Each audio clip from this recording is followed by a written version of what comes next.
Hello friends, I'm Dr. Vineet Aggarwal and today I'm going to talk about the mystery of the Soma plant, also known as the Somaras. Did you know the entire ninth mandal of the Rigveda is dedicated to Soma and its extraction? Clearly, it was a plant of much significance to the ancient Vedic people. Before we start the journey of understanding Soma, there is one basic point that we have to remember. The term refers to two distinct yet related entities. The first is the drink or the elixir which is extracted from the plant known as Soma, and second refers to the moon god who is also known by the same name. The Shatpat Brahman in fact mentions, "Now this king Soma, the food of the gods, is no other than the moon." There are a few things that are relatively clear about this plant's description.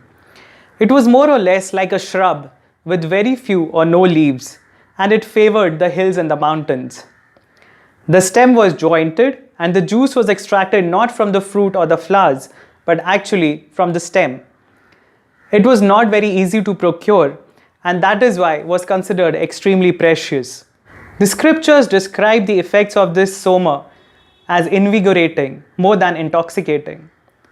There have been various assumptions as to whether this plant was actually a fruit or a mushroom or even a creeper, but nobody has been able to decipher the exact species of the plant till today.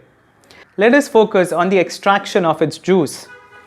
For the details of this process, let us go back to the ninth mandal of the Rigveda, beginning with the very first hymn. "In sweetest and most gladdening streams, flow pure, O Soma, on thy way, pressed out for Indra for his drink." These verses actually indicate that the juice was pressed out of the plant and then filtered through a cloth made of sheep's wool. In the following hymns, we are told that the filtered juice is golden in color and it is mixed with milk to make it fit for the gods. The Parsi Vendidad mentions Homa tree as the plant of eternal life and mentions it to be thriving in hilly regions, just as we have heard about Soma. Just like the Rigvedic hymns, various verses tell us about the health-giving properties of Homa plant. It is nourishing, gives strength to the warriors before battle, promotes healing, imparts clear thinking, and has both physical as well as spiritual benefits. The most likely candidate for this plant could be one of the ephedra species. Ephedra grows as a shrub in Himalayas right from Tibet to Kashmir to Iran. It has yellowish green, sometimes golden leafless and jointed stems. The plant gives us the chemicals ephedrine and pseudoephedrine, which are used variously in medicines even today. Now you may wonder, what does this ephedrine do? Well, it has an anti-asthma bronchodilator activity, which means it opens up the airways to allow easier breathing. But that's not all. It gives us the adrenaline rush, which gives us the capability of a fight or flight reaction. Ephedrine increases the heart rate, redistributes the blood to the brain and muscles, and alters body's metabolism. It helps maximize the availability of glucose in the blood for a rapid response. It causes increased breathing, sweating, heightened senses, decreased ability to feel pain, and increased strength and performance. Clearly, it's one of the most likely candidates for our Soma plant. What is interesting is that this ephedrine is released once the stems are crushed.